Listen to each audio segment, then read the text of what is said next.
Brother Eli, masama po bang maglasing?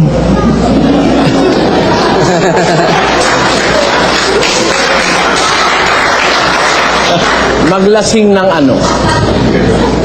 Marami kasing ikinalalasing ang tao, kapatid, ano? Meron akong babasahin sa iyo sa 21:34 ng Lucas. Tatapwat, mangang-ingat kayo sa inyong sarili. Baka mga lugmok ang inyong mga puso sa katakawan at sa kalasingan at sa mga pagsusumakit ukol sa buhay na ito. At dumating na bigla sa inyo ang araw na yaon na gaya ng silo. Marami kasing ikinalalasing ang tao eh.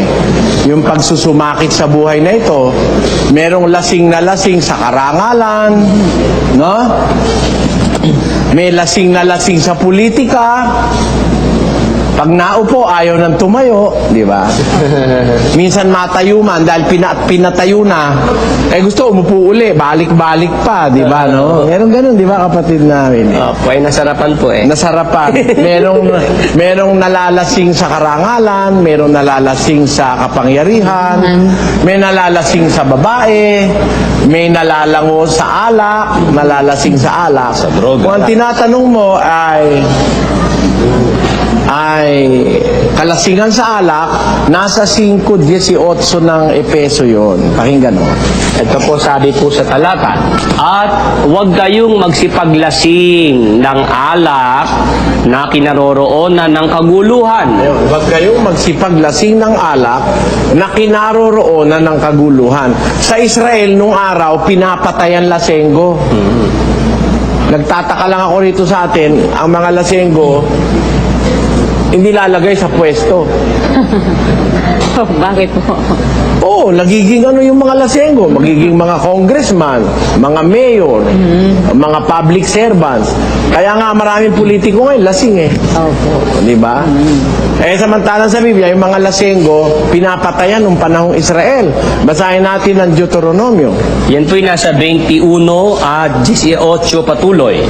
Kung ang isang lalaki ay may matigas na loob at napanghimagsik na anak, na ayaw makinig ng tinig ng kanyang ama o tinig ng kanyang ina, at bagaman kanilang parusahan siya, ay ayaw makinig sa kanila, ay hahawakan nga ng kanyang ama at ng kanyang ina, at dadalhin sa mga matanda sa kanyang bayan at sa pintuang bayan ng kanyang pook. At kanilang sasabihin sa mga matanda sa kanyang bayan, itong aming anak ay matigas na loob at mapanghimagsik, na ayaw niyang dinggin ang aming tinig. Siya ay may masamang pamumuhay at manglalasing. Anong gagawin? At babatuhin siya ng mga bato ng lahat ng mga lalaki sa kanyang bayan upang siya'y mamatay. Gayon mo aalisin ang kasamaan sa gitna mo. Nung araw sa Israel, pag lasenggo, pinapapatay, pinapabato. Brother Joseph. Eh dito sa ating bansa, legal ang lasing eh. Oh, brother eh. Yun. Kaya ngayon, mayroong mga aksidente sa daan dahil lasing. Hindi lang lasing sa alak, ha? Lasing sa marijuana. Droga. Lasing sa droga, sa rugby. Kaya maraming panglalasing ngayon ang ginagawa ang tao. Kaya meron ngayon, pati anak niya hinahalay, anak niya, asawa niya pinapatay dahil nasa kalasingan sa droga. Kaya nang napakasama ngayon sa lipunang ito. At ang nakakatakot ngayon, dito sa ating mismong bansa, may mga manufacturing ng shabu. Opo, factory. May mga factory, may mga laboratory na ng shabu. Dati, transit point lang ang Pilipinas, yung galing sa Colombia, galing sa Hong Kong, dinadala rito, tapos dinidistribute sa iba-ibang lugar. Ngayon, dito na mismo ginagawa. Kaya lang po, brother El, hindi po nahuhuli may-ari eh. Paano mahuhuli? Bago i-raid, sasabihin muna nung kasabwat, o re-raid din namin kayo, umalis na kayo dyan. Malaki lagay nila eh. Malaki lagay. Eh, ilan na yung nakitang pabrika ng shabu? Wala yung may-ari. Eh, paano naman hindi mawawala eh? Parang yung kaibigan ko dito sa palit nung araw. Kasi kaibigan niya ako eh. Eh, alam naman niyang wala akong kasalanan. Dinimanda ako ng inimbentong demanda. Tinawagan ako nung kaibigan ko. Brother Eli, opo, sino po ito? Si ano ito, si ganito ito, sabi niya. O bakit po? Pupunta kami dyan sa bahay mo, huhulihin ka namin. Bakit nyo kuhulihin? Meron dito nagdemanda. Alam ko naman kang gawa-gawa lang ito sabi niya. Kaya bahala ka na, huhulihin ka namin. Sige po, magtatago na ako, sabi niya.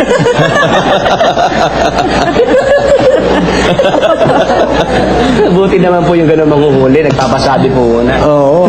Ganun nga yung nangyayari nung kaya nga hindi mahuli yung may-ari ng factory ng Shabu Ganun. Tatawag doon sa may-ari ng laboratorio. Oh, boss, parating na kami. Re-raidin namin kayo. Boss pala niya yun. Dahil yun lang nagpe-payroll. Kaya may payroll sila May payroll. Hindi naman maitatanggi na yan. Katotohanan na rito sa ating bansa yan. Hindi makakapasok ang malalaking shipment ng kemikal na galing sa ibang bansa na hindi madadaan sa custom, hindi dadaan sa pier, sa airport. Ba't makakalusot? Pinakalusot po Pinapalusot yun. Pinapalusot yun. Hindi na tayo dapat maglukuhan doon. Wala nang dapat magbangon puri dyan. Nakakalusot yan dahil may nakakaalam dyan mga matataas na opisyal ng gobyerno. Diba? Ang magiging antikristo na magtatry siya na maghari sa mundo, yan po ay mangangaral. Mangangaral ng isang relihiyong mali.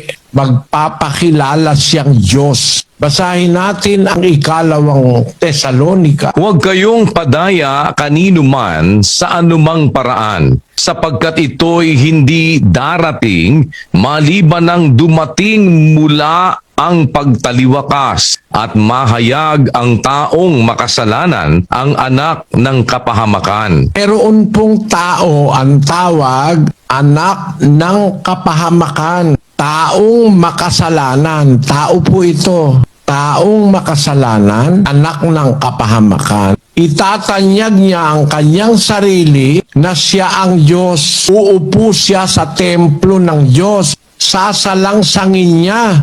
Babaliwalain niya, kanyang pupusungin ang lahat na tinatawag na Diyos mula sa Ama, sa Panginoong Hesus at sa Espiritu Santo. Kakalabanin nitong walang hiyang antikristong ito. Yan yung antikristong sinasabi na makakapaghari sa mundo. Pero yan po, i-reveal yan. Ipapakilala yan ng Diyos sa tao. Para wag kang maging biktima nito. Tao lang yan, hindi yan talagang Diyos. Pagka ang magbabautismo sa iyo, kapatid, hindi itinuturo ang buong aral ni Kristo, peke ang bautismo mo.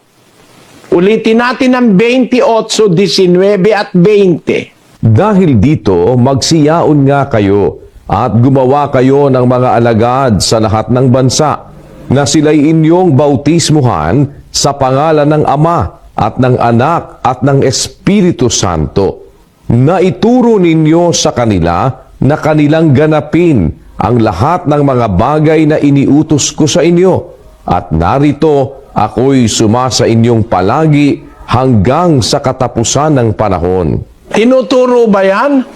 Lahat ng bagay? Kung itinuturo ng isang mangangaral ang lahat ng utos ni Kristo, may karapatan siyang bumautismo. Pero babautismo ka, hindi mo naman itinuturo lahat ng aral ni Kristo, wala kang karapatan, peke ang bautismo mo. Naunawaan mo yung punto na yon, kapatid na Cecil? Opo. Salamat sa Diyos, salamat sa Diyos. Kung naunawaan ng kapatid na Cecil. Kaya sa amin, bago ka maging miyembro, babautismuhan ka namin.